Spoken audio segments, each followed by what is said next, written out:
Hi, welcome. It's time for the Unitarian Universalists online service for today. I am Susan Maud, and I'm here to help with finding peace within our lives and to celebrate life and life's journeys. So, yeah, welcome.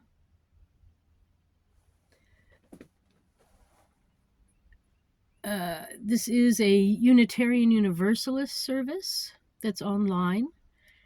It's a fellowship I started, and then a friend of mine joined me too in Zurich, Switzerland. And now I'm not living in Zurich, so I'm doing most of the services online, although occasionally there might be one or two in person. And everybody's welcome to watch and follow and be a part. So welcome. I guess to start, I need to light the candle and get the service going.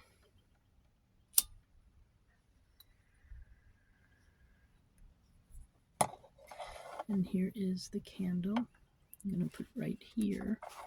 You can somewhat see it. I see I've left the window to the front of the RV open. So now you can see there's going to be glare in my glasses for the next half hour. And that's how it goes. Anyway, welcome. Let's take a moment to remember all the things that have happened over the last week and pause to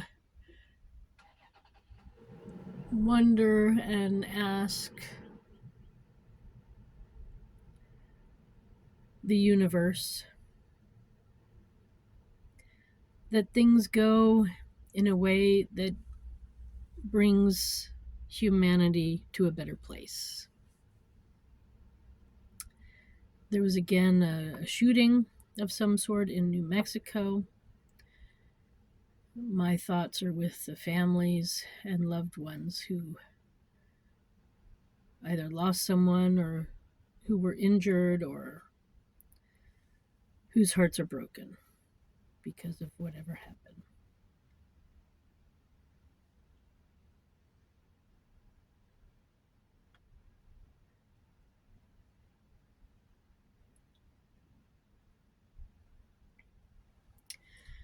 Then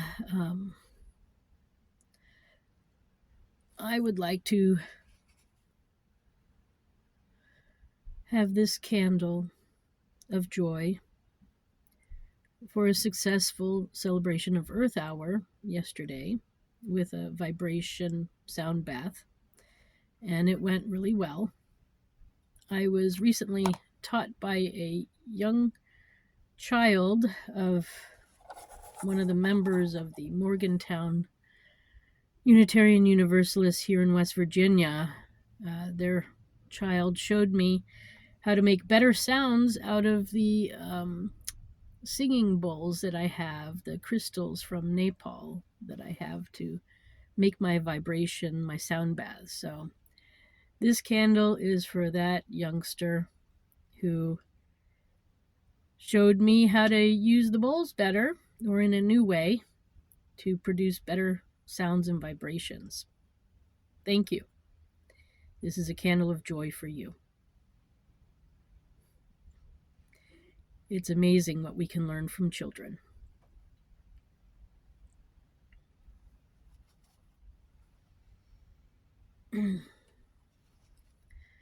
Then I lift this candle in concern.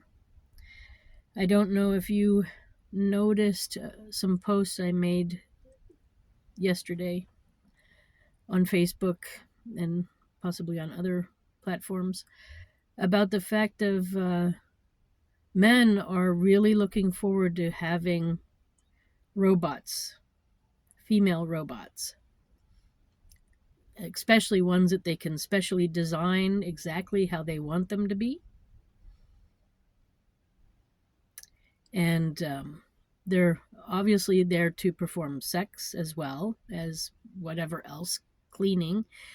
My concern is this: how can it be legal to make and provide these sex slaves,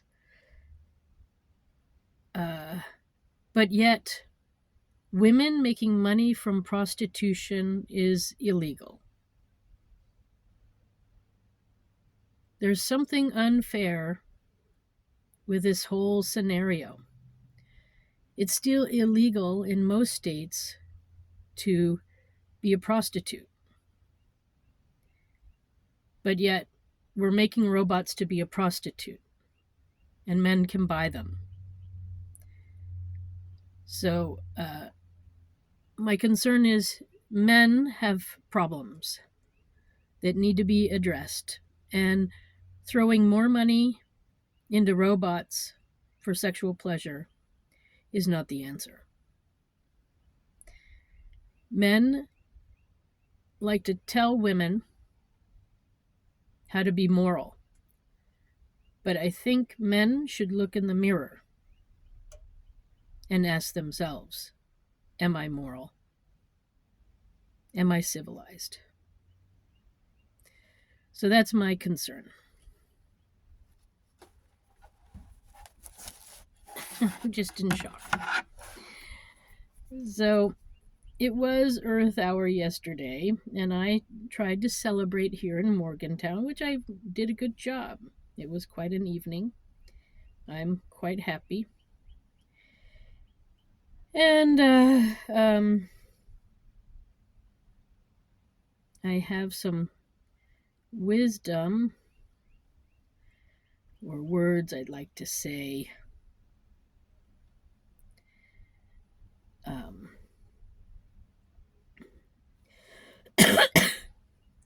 Intention of the day. Yes, life looks for life. But I don't think we're all moving forward at the same pace. Carl Sagan put out a video once called Life Looks for Life. You should watch it if you can. He does describe that. Sometimes we destroy ourselves in the name of progress. And this is what we have to look out for, because there might have been life on other planets, planets that we once inhabited, that were once inhabited by life forms. But yeah, due to progress, they killed themselves. We must always keep in balance with nature. So that's what this candle is for. We must always keep in balance with nature. Soon it's tree planting time. Plant some trees. It's important. We need balance. We don't need prairies. Put some trees in the prairies, please. So this is a candle of warning and concern. I have lots of concerns. Okay.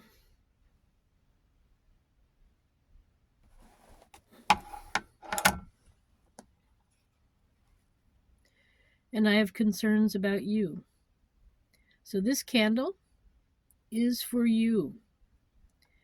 Whether you have a joy or a concern or a worry or a warning. You can write them in the comments if you want. But this candle is for you. Thank you for being you.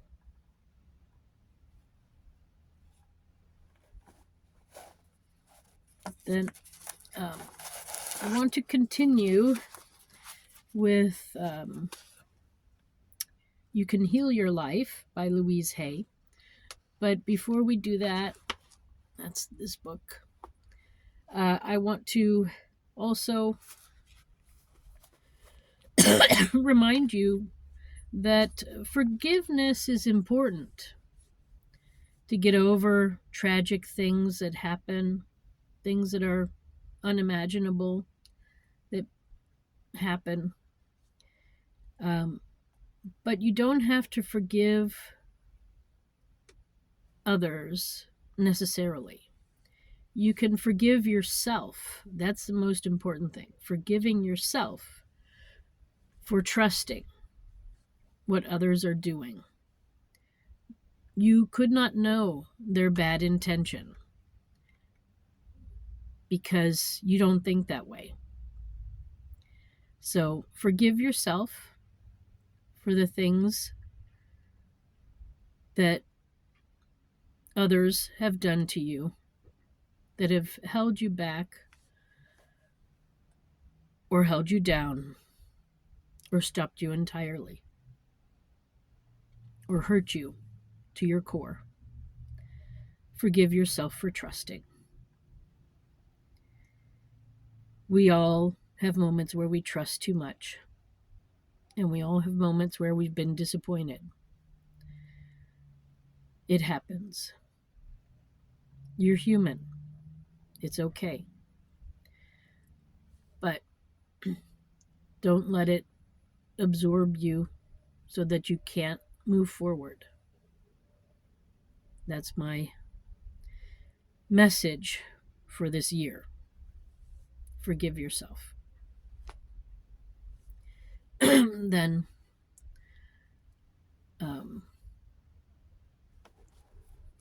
let's move on to You Can Heal Your Life by Louise Hay. It's a great book.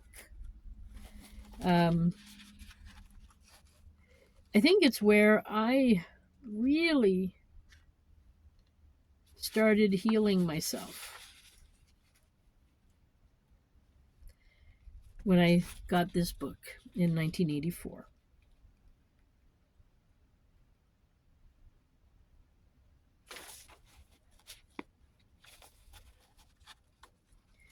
So I'll read a little bit of her philosophy. So I think I read the first two, so let me read the next two. Or let me just read this next one. The point of power is always in the present moment. The point of power is always in the present moment.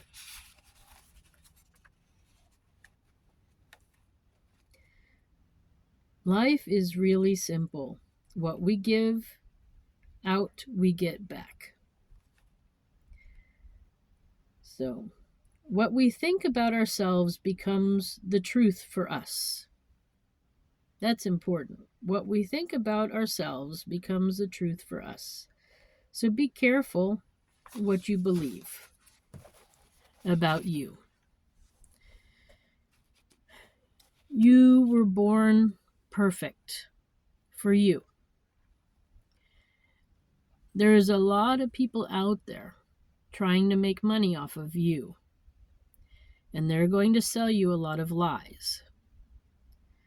Like, you're not good enough. You need this product or that product, or you need a nose job, or you need a tattoo or a piercing, or There's also people that seem to be out for your best interests, but are still out for actually your money, or actually your insurance money. Because insurance companies have a lot of money. And these people who are out for that money are usually doctors. And they're going to tell you also things that are not good for you.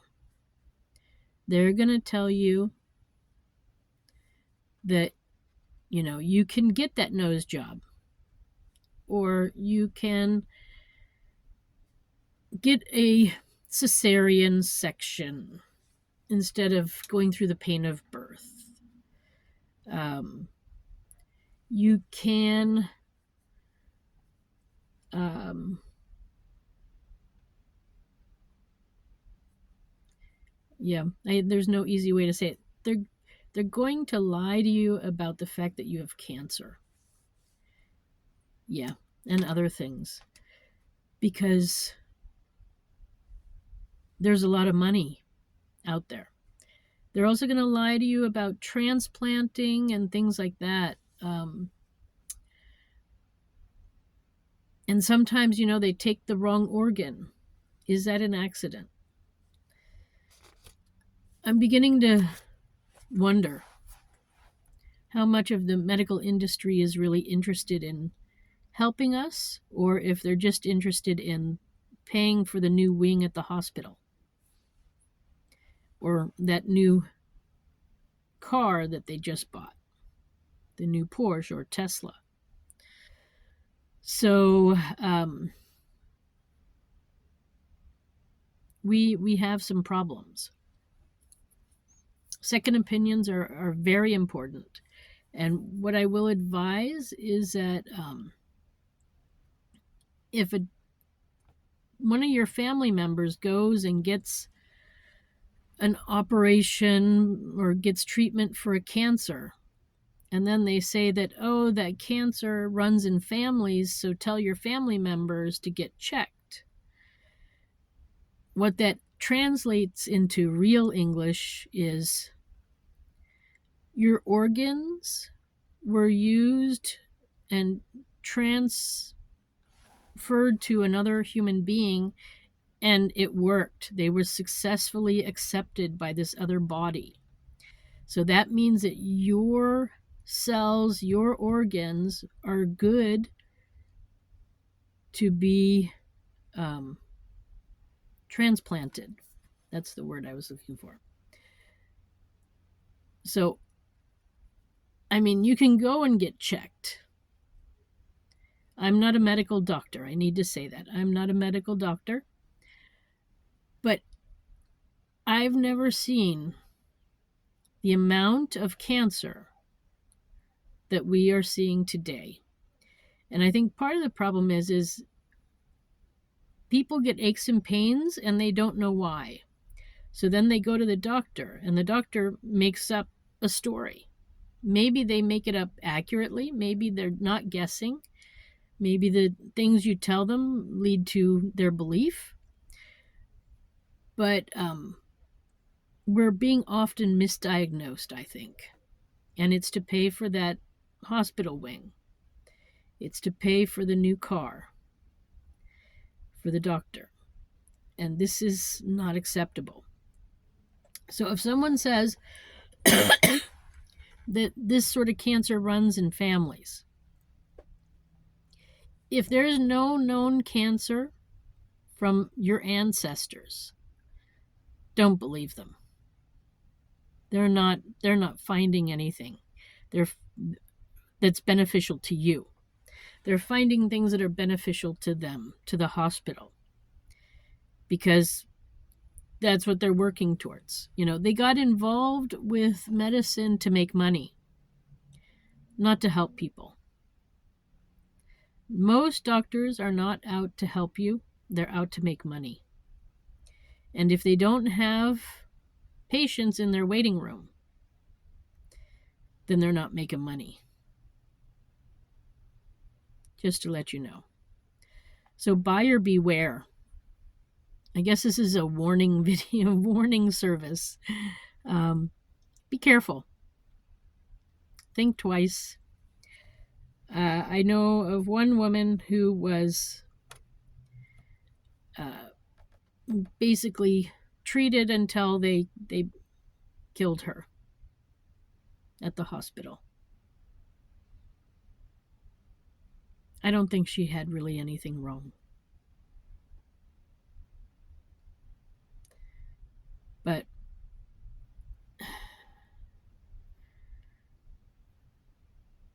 she knew a lot of people who were very convincing, is what she knew, sadly. So be very careful. And sometimes exercise and stretching is what's needed. So I recommend yoga or something called Kalinetics. It's a slow movement, physical therapy type workout. And the original version that came out also in the 80s was a great movement video. It's very slow paced. Anybody can do it of all ages.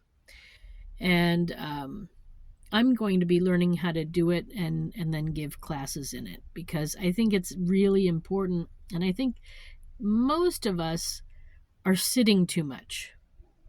The one thing I will say that came out in the last little while is that sitting is the new smoking.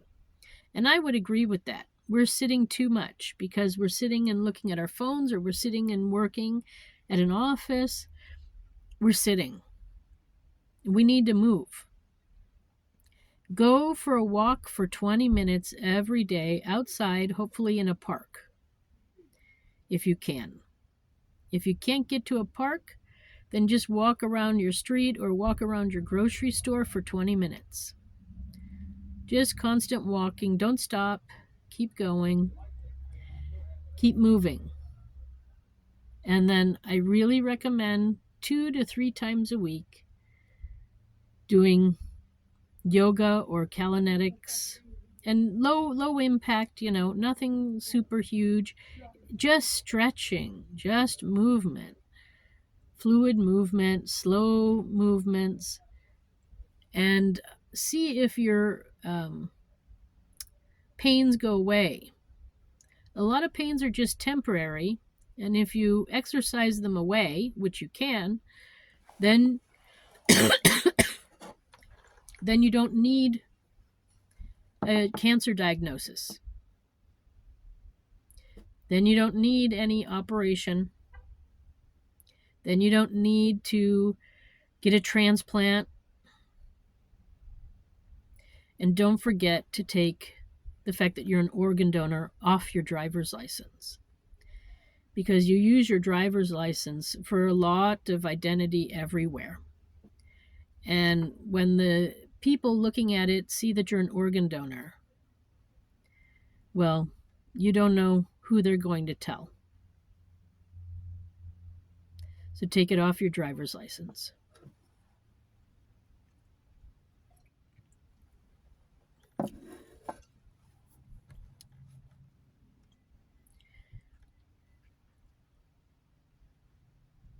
Yeah. You are perfect. You just need to move a little. That's usually what it comes down to. So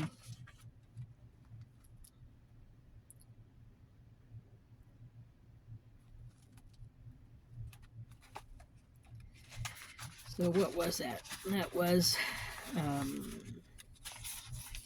you are 100% responsible for all your experiences. Every thought we think is creating our future.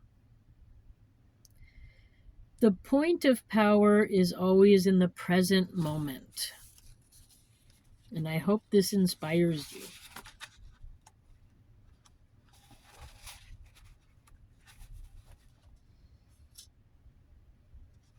What we think about ourselves becomes the truth for us.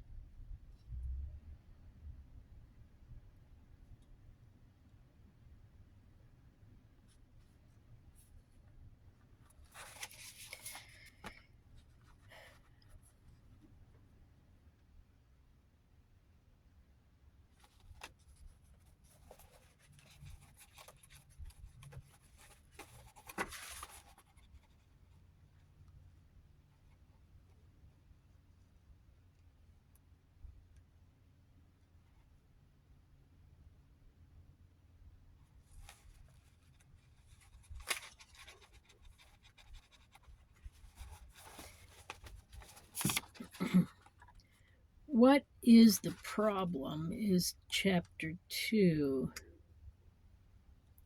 So maybe next time I need to start there. I think we're getting to the point where we know ourselves. So let's finish with one of her affirmations and then my usual affirmation, and then we'll call it a day, a service. In the infinity of life where I am, all is perfect, whole, and complete. I believe in a power far greater than I am that flows through me every moment of every day. I open myself to the wisdom within, knowing that there is only one intelligence in this universe. Out of this one intelligence comes all the answers, all the solutions, all the healing, all the new creations. I trust this power and intelligence, knowing that whatever I need to know is revealed to me, and that whatever I need comes to me in the right time, space, and sequence. All is well in my world. So I will slightly comment on the power is the power of life, the life energy. Whatever it is, wherever it comes from, it's in everything that's in motion, and everything is in motion in the universe. So I call it attraction, or it could be detraction. But I think attraction is what created everything in motion. But also detraction, so moving away from each other, is also a possibility. But I think it's more attraction. And then, so attraction is the real life force. And the one intelligence is not referring to a god, it's referring to life, the energy. It's attraction. And yes, I mean, what we think in our head creates our reality. So if we think we're sick, then we're going to be sick. If we think we're healthy, we're going to be healthy. So that's up to you. And she talks about waiting for the timing. Sometimes you can't wait for the timing. Sometimes you have to take charge. So don't always wait for the timing of life. Sometimes you got to move forward. So those are my comments on that. So now it's time for I'm Only One. It's from Edward Everett Hale from a long time ago. And but it's one of my favorites, and I'm going to read it through once, and then I'll read it so that you can repeat after me. Are you ready? I am only one, but still I am one. I cannot do everything, but still I can do something. And because I cannot do everything, I will not refuse to do the something that I can do. So now it's your turn. I am only one, but still I am one. I cannot do everything, but still I can do something. And because I cannot do everything. I will not refuse to do the something that I can do.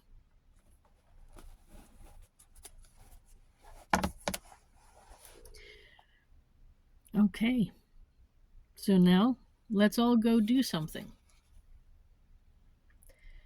I'm going to put this candle out, but the light will remain strong in you and me and all of us. And share your light with others. It's the light of knowledge.